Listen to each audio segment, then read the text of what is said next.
Breaking news Tirumala కల్తీ నెయ్యి కేసులో మరిన్ని విషయాలు వెలుగులోకి వస్తున్నాయి. ఈ మొత్తం వ్యవహారంలో చెన్నైకి చెందిన ఓ వ్యక్తి కీలక పాత్ర పోషించినట్లు సిట్ గుర్తించింది. బోలేబాబా ఏఆర్ డైరీల మధ్య వ్యవహారం నడిపింది మొత్తం ఆ వ్యక్తి అని తేలింది. అంతేకాదు ఈ వ్యక్తి వైసీపీ ప్రభుత్వంలో కీలక పాత్ర పోషించినట్టుగా కూడా గుర్తించారు.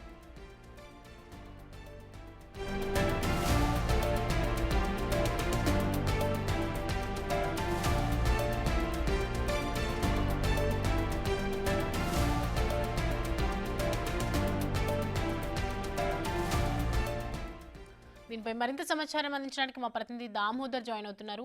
దామోదర్, కల్తీ నెయ్యికి సంబంధించి అనేక రకాల ఆరోపణలు వస్తున్నాయి. ఇప్పుడు చెన్నైకి సంబంధించినటువంటి వ్యక్తి హ్యాండ్ కూడా ఉన్నట్లు తెలుస్తుంది. సో అప్డేట్స్ ఏంటి, డీటెయిల్స్ ఏ విధంగా ఉన్నాయి? సౌమ్య, గత 3 రోజులుగా పోలీసు ఏదైతే సిట్ కస్టడీలో కల్తీ నెయ్యి కేసు నిందితులను విచారిస్తున్నారు. జ్యుడిషియల్ కస్టడీ నుంచి సిట్ కస్టడీకి తీసుకున్న తర్వాత ఏదైతే నలుగురు నిందితులు ఏదైతే రాజా రాజశేఖరన్ ఏఆర్ డైరీకి చెందిన వారు, విపుల్ జైన్, పోముల్ జైన్, సిఇఓ ఏదైతే వైష్ణవి డైరీకి సంబంధించిన సిఇఓ అపూర్వ చావడాలను సిట్ అధికారులు విచారిస్తున్న నేపథ్యం. ఈ విచారణ మొదటి రోజు కేవలం విడివిడిగా విచారించారు. రెండో రోజు నలుగురిని కలిపి కూర్చోబెట్టి విచారించారు. ఈ సందర్భంగా మొదటి రోజు సింగిల్గా విచారించినప్పుడు బయటపడ్డ వాస్తవాలను ఏదైతే నలుగురి సమక్షంలో రివీల్ చేసినట్టు తెలుస్తుంది. ఈ సందర్భంగా పూర్తి స్థాయిలో అనేక ఆసక్తికరమైన విషయాలు బయటపడినట్టు తెలుస్తుంది. ఎవరు అయితే బోలాబాబా డైరీకి అదేవిధంగా ఏఆర్ డైరీకి మధ్యవర్తిత్వం నడిపింది ఎవరంటే చెన్నైకి చెందిన ఓ ప్రముఖుడి పేరు బయటకు వచ్చినట్టు తెలుస్తుంది. ముఖ్యంగా గత 5 సంవత్సరాల పాలక మండలిలో ఆయన చాలా కీలక పాత్ర వహించాడు. అదేవిధంగా పూర్తి స్థాయిలో రాష్ట్ర స్థాయిలో ప్రభావితం చేసే కెపాసిటీ అటు తమిళనాడులో ఉంది, ఇటు ఆంధ్రప్రదేశ్లో కూడా గతంలో వ్యవహరించాడు. ఇప్పటికీ చెన్నైకి సంబంధించి కొంత వ్యవహారాలు నడుపుతున్నట్టు కూడా అతని మీద విమర్శలు ఆరోపణలు ఉన్న నేపథ్యంలో అతను బోలోబాబా డైరీకి ఏఆర్ డైరీ మధ్యవర్తిత్వం నడిపాడని కూడా సమాచారం వెల్లడైనట్టు తెలుస్తుంది. దీంతో అతనికి నోటీసులు ఇవ్వడానికి కూడా సిట్ బృందం సిద్ధమైంది. ముఖ్యంగా 12 మంది అధికారులను కల్తీ నెయ్యి ఇష్యూకి సంబంధించి 12 మంది కీలక అధికారులను అదుపులోకి తీసుకునే అవకాశం ఉంది టీటీడీలో అని తెలుస్తుంది. అదేవిధంగా గత పాలక మండలిలోని సభ్యులను కొంతమందిని అదుపులోకి తీసుకోవడం జరుగుతుందని తెలుస్తుంది. ఇక ఏదైతే వారికి నోటీసులు ఇచ్చిన వెంటనే వారిని అరెస్ట్ చేసే అవకాశం ఉందంటూ కూడా ప్రచారం జరుగుతున్న నేపథ్యంలో ఏదైతే సిట్ తన బలాన్ని మరింతగా పెంచుకుంటుంది. తాజాగా ఏదైతే తిరుపతికి సంబంధించి ఎస్సీ/ఎస్టీ సెల్కి సంబంధించిన డిఎస్పీ నర్సింగప్పతో పాటు మరో అధికారి ఏదైతే కోస్తా ప్రాంతానికి సంబంధించిన సిఐ శ్రీనివాసరావును కూడా సిట్ బృందంలో చేర్చారు. వారు రేపటి నుంచి విధుల్లో జాయిన్ అవుతున్నట్టు తెలుస్తుంది. మొత్తం మీద చూసుకుంటే సిట్ ఈ 5 రోజుల పాటు ఏదైతే నిందితులను సిట్ కస్టడీకి అడిగింది. ఇప్పటికీ ఈరోజు 3వ రోజు విచారణ కొనసాగుతుంది. రేపు ఎల్లుండి పూర్తి స్థాయిలో విచారణ పూర్తయిన తర్వాత వారి మీద చర్యలు ఏదైతే మరికొంతమంది అరెస్టులు ఉండే అవకాశం ఉందని చెప్తున్నారు. ముఖ్యంగా కల్తీ నెయ్యి ఇష్యూకి సంబంధించి అడాల్టేషన్ జరగలేదంటూ వైసీపీ రిమాండ్ రిపోర్టులో అడాల్టేషన్ విషయం ఎక్కడా లేదంటూ కూడా చెప్తున్న నేపథ్యంలో ఏదైతే అటు సిట్ కాకుండా ఏదైతే టీడీపీ ప్రతినిధులు కానీ మిగతా వారు చెప్తున్నది ఏమంటే రిమాండ్ రిపోర్ట్లో 26వ పేరాలో అడాల్టేషన్ ఘీ అని కూడా స్పష్టంగా పొందుపరిచారు. అడాల్టేషన్కి ఏ విధంగా వచ్చిందన్న విషయం మీదనే ప్రస్తుతం పరిశోధన కొనసాగుతున్న నేపథ్యంలో ప్రతి చోట అడాల్టేషన్ గురించి ఎందుకు చెప్తారంటూ కూడా చెప్తున్నారు. మొత్తం మీద అయితే ఇది ఇష్యూకి సంబంధించి కీలక వ్యక్తులను అరెస్ట్ చేసే అవకాశం ఉంది, వారిని విచారించే అవకాశం ఉందని కూడా తెలుస్తుంది. దీంతో గత పాలక మండలిలో కొంత కలవరం కూడా నెలకొందంటున్నారు.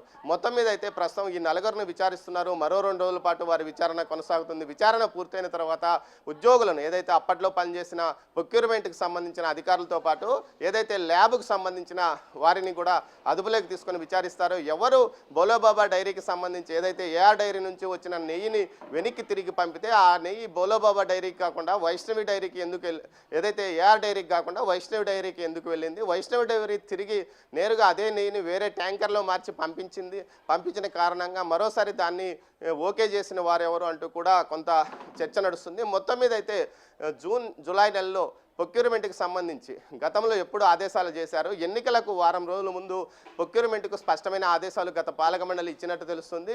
ఈ ఆదేశాలు ఎందుకు అప్పటికప్పుడు హడావిడిగా ఇవ్వాల్సి వచ్చింది? అంతేకాకుండా సహకార వ్యవస్థలే సప్లై చేయాలంటూ గతంలో 2014 నుంచి 19 వరకు అప్పటికి టీడీపీ ప్రభుత్వం ఇచ్చిన ఆదేశాలను పూర్తి స్థాయిలో మార్పు చేసి ఇలాంటి ప్రైవేటు డైరీల నుంచి ఏదైతే నెయ్యి ప్రొక్యూర్మెంట్కి అవకాశం ఎందుకు కల్పించారు? బోలోబాబా డైరీ 2019 నుంచి ఇప్పటి వరకు ఏదైతే 2024 వరకు వివిధ రూపాల్లో అటు మొదట్లో డైరీకి నెయ్యి సప్లై చేసింది, అది ఏదైతే నెయ్యి క్వాలిటీ లేదని దాన్ని వెనక్కి రిజెక్ట్ చేశారు. ఆ తర్వాత వైష్ణవి డైరీ ద్వారా అదేవిధంగా ఏఆర్ డైరీ ద్వారా ఎందుకు బోలోబాబా డైరీ ప్రతినిధులు అక్కడి నుంచి నెయ్యి సరఫరా చేయడానికి ఆసక్తి చూపించారు? వారికి ఆ సామర్థ్యం లేకపోయినప్పటి నుంచి బయట ఉన్న నెయ్యిని కొనుగోలు చేసి ఎందుకు ఇక్కడ సప్లై చేస్తున్నారు? సుమారు ఏదైతే 2000 కిలోమీటర్ల దూరం పైగా ఉన్న చోటు నుంచి నెయ్యిని తీసుకురావడం అంటే ఎంత కష్టం అవుతుంది. ఈ రవాణా ఖర్చులు భరించి కూడా నెయ్యిని 319 రూపాయల లోపుగా తక్కువ రేటుకి ఎందుకు సప్లై చేయాల్సి వచ్చింది? మొత్తం మీద బహిరంగ మార్కెట్లో 500 కిలో ఉన్నప్పుడు ఇంత తక్కువ రేటుకి ఇవ్వాల్సిన అవసరం ఎందుకు వచ్చింది అన్న కోణంలో కూడా ప్రస్తుతం వారిని విచారిస్తున్నారు. మొత్తం మీద ఈ నలుగురిని విడివిడిగాను తర్వాత కలిపి విచారించిన నేపథ్యంలో అనేక వాస్తవాలు బయటపడినట్టు తెలుస్తుంది. ఈ చెన్నైకి చెందిన ఆ వ్యక్తి యొక్క కీలక సమాచారం కూడా సిట్ బృందానికి తెలిసినట్లుంది. రేపమోపా అతనికి నోటీసులు ఇచ్చి విచారణకు పిలిపిస్తారా, లేరుగా అదుపులోకి తీసుకుంటారా అన్న కోణంలో కూడా ఆలోచన కొనసాగుతుంది. మొత్తం మీద చూస్తే అసలు స్పష్టంగా ఈ నెయ్యి తక్కువ రేటుకు కొనుగోలు చేయడము ఉత్తర భారతదేశంలో కొన్ని ప్రైవేట్ డైరీలు బయట నుంచి వచ్చిన బటరాయిలతో పాటు ఈ వివిధ రూపాల్లో కల్తీని నెయ్యి చేశారు. ఆ తర్వాత ఆ నెయ్యిని తిరిగి తిరుమలకు వచ్చే విధంగా చర్యలు తీసుకున్నారు. ఇందుకు పాలక మండలిలో సహకరించిన వారు ఎవరు, అధికారులు ఎవరు సహకరించారు, అదేవిధంగా ల్యాబ్కు సంబంధించిన వారు ఎవరు సహకరించారు? మొత్తం మీద ఈ కోణంలోనే పాలక మండలి సభ్యులు, అధికారులు, ల్యాబ్ టెస్టింగ్ చేసిన వారు ఈ ముగ్గురి కోణంలో కూడా దర్యాప్తు ఏదైతే విచారణ కొనసాగుతుంది వారి యొక్క వివరాలను బోలోబాబా డైరీ ప్రతినిధులైన విపుల్ జైన్, పోముల్ జైన్ నుంచి అదేవిధంగా వైష్ణవి డైరీకి సంబంధించిన CEO అపూర్వ చావడా నుంచి సేకరిస్తున్నారు. మరోవైపు ఏఆర్ డైరీ కమిషన్ కోసం ఎందుకు ఇంత దిగజారిగాల్సి వచ్చింది? 2.75 పైసల నుంచి 3 రూపాయలు కిలోకు కమిషన్ అంటే మొత్తం వారు సరఫరా చేసిన నెయ్యికంతటికి 70 లక్షల రూపు మాత్రమే కమిషన్ వచ్చింది. ఇంత చిన్న మొత్తానికి ఎందుకు మీరు ఈ విధంగా మీ డైరీ యొక్క విలువను పోగొట్టుకున్నారు అన్న విషయంలో కూడా వీరిని ప్రశ్నించినట్టు తెలుస్తుంది. మొత్తం మీద చెన్నైకి చెందిన వ్యక్తి అసలైన వ్యక్తిని అదుపులోకి తీసుకుంటే అన్ని రహస్యాలు బయటపడతాయంటున్నారు Soumya. Right, thanks for the updates Damodar.